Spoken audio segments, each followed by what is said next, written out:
In the midst of bustling cities and sprawling landscapes lies a tiny island nation that shimmers with wealth and prosperity.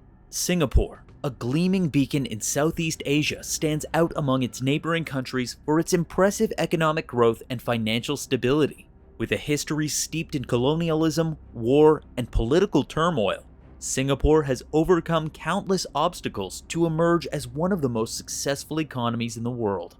From humble beginnings as a fishing village to becoming a global hub for trade and commerce, Singapore's story is one of resilience and determination. What makes one wonder is, how did Singapore rise to such prominence in an area known for poverty and inequality? What is it about this small city-state that sets it apart from the rest? One of the most important measures of economic development, Singapore's GDP increased by 288.4% over the course of the last 2 decades. GDP in 2022 was 643.5 billion Singapore dollars at constant prices. The per capita gross domestic product climbed from 39,679 Singapore dollars in 2002 to 114,165 Singapore dollars in 2022, an increase of 187.7%. That's up there among the world's highest places.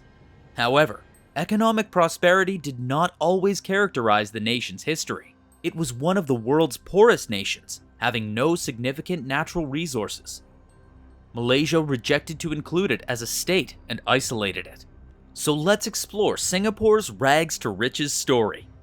The history of Singapore is quite worth telling. The British colonized Singapore from 1819 until 1960.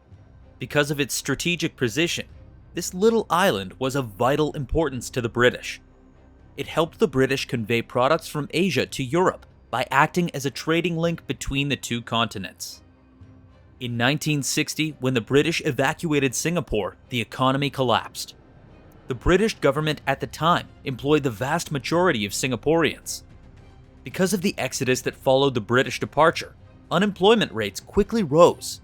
Lee Kuan Yew, Singapore's first democratically elected prime minister, advocated a union with Malaysia as a means of economic growth. Singapore had no natural resources and was even dependent on water and food supply from abroad. Lee Kuan Yew believed that unification with Malaysia was the key to lifting Singaporeans out of poverty. After a lot of effort by Lee Kuan Yew, Singapore formally joined with Malaysia in 1963. However, the unification was only temporary. Singapore declared its independence from Malaysia on August 9, 1965, after being ousted from the Federation by Malaysia. Racial tensions and political disagreements between Singapore and Malaysia were contributing factors to this expulsion. Likewise, economic differences were the reasons why Singapore had been expelled from Malaysia. Singapore had committed to provide the federal government with 40% of its income as part of the Malaysia Agreement. But in July of 1965, the Malaysian finance minister raised the contribution to 60% and said that unless Singapore agrees to pay more, the common market would be slow in coming about. The finance minister of Singapore declined to do so and accused Kuala Lumpur of placing levies on Singaporean goods. In those days, Singapore was not eager to go out on its own. However, it was expelled from Malaysia and had no choice but to proclaim independence. At that time, Singapore had one of the world's worst slums, according to a British Colonial Government Housing Committee report. In addition, Singapore did not have access to any particularly useful resources like oil, coal, or gas. These are assets that may be put to either domestic or international use. Singapore is also a very tiny territory, measuring just 50 kilometers from east to west and 27 kilometers from north to south. The little island had an uphill battle to stay alive since the odds were stacked against it. So, what changed? The success of Singapore is made up of many small decisions. Here are some of the primary reasons why Singapore is so affluent and how it got that way. Possessing bold and adaptable leadership. Good leadership is unquestionably required to manage a successful and profitable company. Similarly, Singapore benefited from having capable people in charge. The late Lee Kuan Yew, revered as the founding father of Singapore, was one such figure.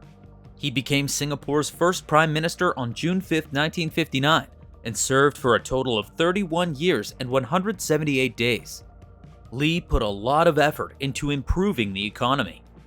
Even if Singapore's leadership is seen as soft authoritarian by some, the country's success may be attributed to the lack of persistent opposition. However, this is not feasible unless the nation is led by credible leaders. What was Lee's secret? He enacted anti-corruption laws and instituted pay parity between government officials and private sector experts. Because of this, the government was able to recruit and keep skilled workers. The current Prime Minister of Singapore earns over 2.2 million Singapore dollars a year, including bonuses, making him the highest paid politician in the world. The annual salary of the president is around 1.5 million Singapore dollars. Ministers in Singapore are paid a base salary plus incentives for improving the quality of life for Singaporeans. The annual salary for such a minister is usually about 1.1 million Singapore dollars. In contrast, the United States president receives an annual salary of $400,000. Paying government officials well and making their bonuses contingent on societal and economic gains encourages them to work towards those ends rather than seek personal gain. Capitalizing on its strategically located port, although Singapore lacks both natural resources and arable land, the port's central location provides a distinct benefit. The government makes the most of the port's potential to increase GDP. For instance, it engages in entrepot commerce by bringing in raw materials or semi-finished products from other parts of the world, processing them, and then exporting them back out. This is seen in the semiconductor industry and the refining of crude oil. In 2020, total goods commerce was at 969.1 billion Singapore dollars at current values, with imports being 453.5 billion Singapore dollars and exports totaling 515.6 billion Singapore dollars. Singapore's port receives over 130,000 vessel calls annually, making it the world's busiest in terms of shipping tonnage. 7% of Singapore's GDP in 2017 came from the marine sector. Even though Singapore has diversified in other ways to boost GDP, it is reinvesting in the marine sector because it knows that what has worked well in the past will work in the future. The government intends to strengthen the port's dominant position in light of increased regional competition, since doing so would benefit other industries as well, opening the country to attract foreign investments. Since the government of Singapore recognizes the limitations of the port, it has explored alternative avenues for economic expansion. The country's decision to open up to international investment was a major step.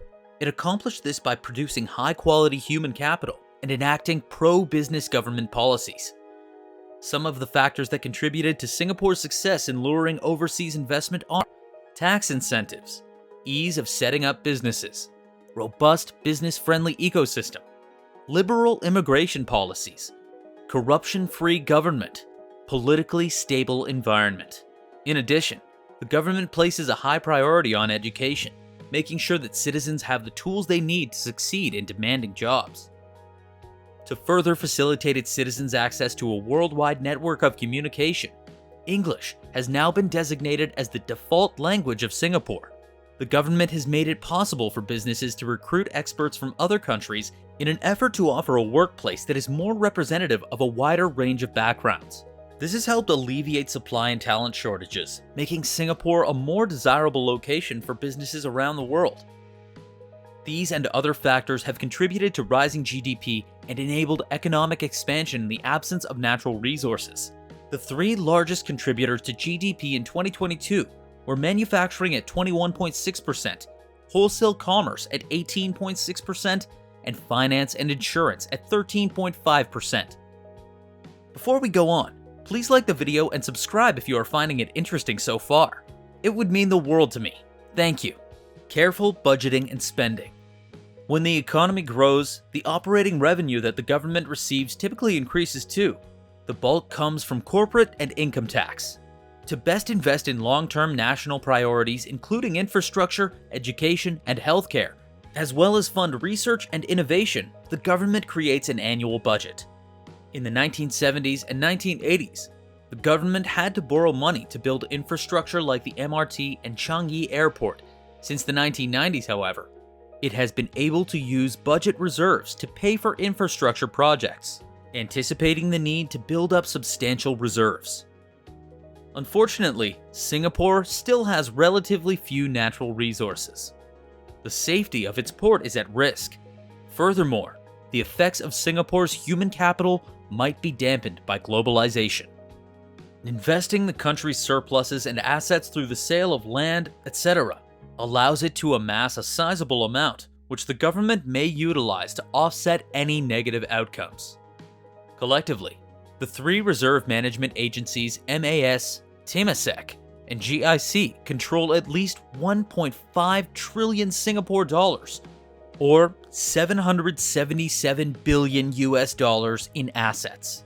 They serve three purposes: as a safety net in case of an unexpected event, as a shield for the Singapore dollar, and to provide a continuous stream of income. Investment profits from the reserves guarantee Singapore's perpetual budget surplus, allowing the country to continue adding to its reserves.